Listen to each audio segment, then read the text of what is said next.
বাংলাদেশ ইমিগ্রেশনে আমাদের কাজ শেষ। এখন আমরা যাচ্ছি বিজিবি চেকপোস্টের দিকে। বিজিবি চেকপোস্টে আমাদের পাসপোর্ট, লাগেজ সহ সবকিছু চেক হবে এখন।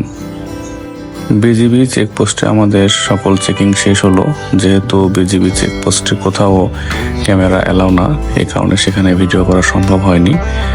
বিজিবি চেকপোস্টে আমাদের চেকিং শেষে আমরা এখানে কিছু দূর হেঁটে আসার পরে দেখলাম সামনে কিছু ভ্যান দাঁড়িয়ে আছে, যারা গেদে বর্ডারের দিকে আমাদেরকে নিয়ে যাচ্ছে। আমরা একটি ভ্যানে উঠে বসলাম। এখন আমরা গেদে বর্ডারের দিকে যাচ্ছি। এখান থেকে আপনার 50 টাকা ভাড়া নেবে। বিজিবি চেকপোস্টে আমাদের 4 থেকে 5 মিনিটের মতো সময় লেগেছিল ইমিগ্রেশনে। এখানে খুব দ্রুত ইমিগ্রেশনের কাজটি সম্পূর্ণ হয়ে যায়। 5 মিনিটের মধ্যে আমরা ভ্যানে করে গেদে বর্ডারে পৌঁছে গেলাম। এখন বাজে সকাল 9:15।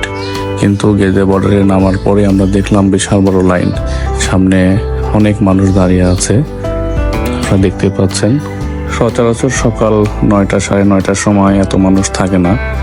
কারণ পরবর্তীতে আমরা খোঁজ খবর নিয়ে দেখলাম যে গেদে বর্ডারে তাদের ইমিগ্রেশনে কিছু সিস্টেম পরিবর্তন আনার কারণে তারা অনেক সময় নিচ্ছে এবং পুরো ব্যাগ সহ সবকিছু তারা চেক করে দেখে দেখে ইমিগ্রেশন ক্রস করাচ্ছে। এই কারণে অনেক সময় নিচ্ছে। তো আমাদের সামনে মোটামুটি 300-400 মানুষের মতো লাইন ছিল। গেদে বর্ডারে এরকম ভিড় আমি এর আগে কখনোই দেখিনি। বর্ডারের অবস্থা অনেক খারাপ।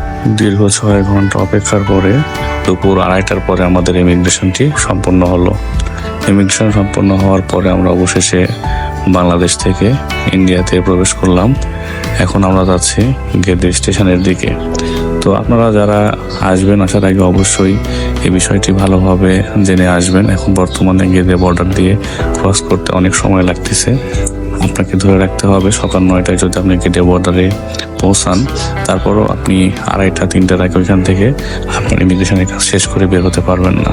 আগে সকাল 9টায় গেদে বর্ডারে পৌঁছালে 11টার মধ্যেই কাজ শেষ হয়ে যেত এবং দুপুর 12টার যে ট্রেনটি, সেই ট্রেনটি অনায়াসে ধরা যেত। বাট এখন ইমিগ্রেশনে অনেক সময় নিচ্ছে। আমার ভিডিওটি যদি আপনাদের ভালো লাগে তাহলে অবশ্যই ভিডিওতে লাইক, কমেন্ট এবং শেয়ার করবেন এবং আমার চ্যানেলটি অবশ্যই সাবস্ক্রাইব করে রাখবেন।